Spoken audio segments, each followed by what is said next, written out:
So, ayun na nga guys, nagpunta kami ng palengke and binigyan kami ng 100 NT para bumili ng aming lunch. Pero ang binili ko kay Lola, lugaw, 45 NT. Di may 55 na natira. So, kulang na yung money, pambili ng pentang, bumili ako ng liangmen. Alam nyo ba to, liangmen?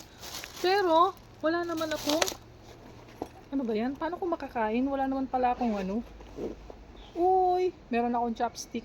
Buti na lang. Ito pala yung purpose nito kaya hindi ko maitapon. Yan, kain tayo. Sino kumakain nito? Alam nyo, dati hindi ko to gusto. Natuto lang ako kumain nito nung nasa Sanchong ako. Kasi, masarap pala siya. Pag hindi araw-araw. Oh, diba? Masarap siya. Pag hindi araw-araw.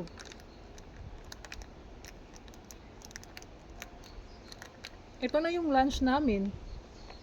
Wala kulang yung pera namin ni Lola. Baka maghanap pa ng barya yon.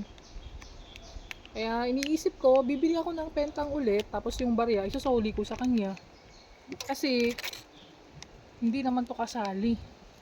Pero pwede ko rin sabihin na, ito na yung lunch namin. Diba? Meron pa siyang chili sauce.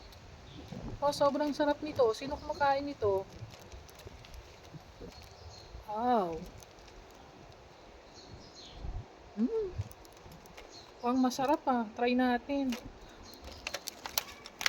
Oh, ay, sayang yung supot.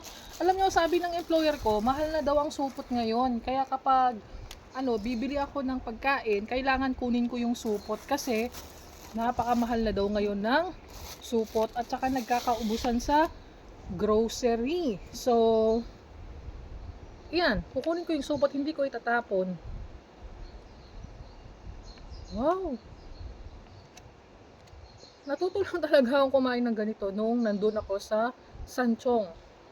Pero noong nandun ako sa Nanggang, hindi ko pinapansin to kasi wala lang, may pera kasi ako dun may food allowance ako. Kaya hindi ko pinapansin yung mga ganitong pagkain nun. Pero ngayon, kailangan kong pansinin kasi ito lang yung pinakamura.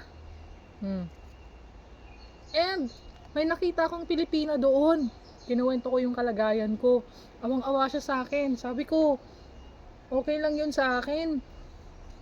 Natitiis ko naman, sabi ko. Pero yung mga baguhan na pumupunta dito sa Taiwan, pag ganito yung employer nila, baka hindi sila makatagal. Ay oo, sinabi mo pa.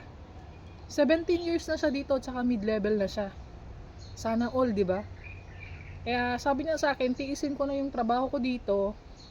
And kung nakikita naman nila na mabait ako, may possibility nga na ma-mid-level ako. Kung lang naman.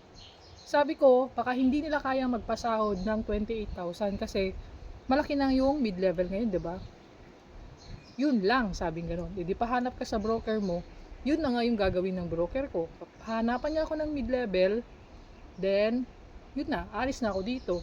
Bahala na sila, ang mahalaga, matapos ko kontrata ko dito. Yun ang sabi naman niya sa akin, pinangako niya sa akin.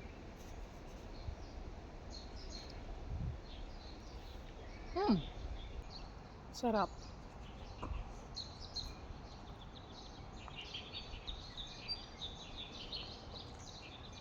Uwi namin ng bahay, busog na kami.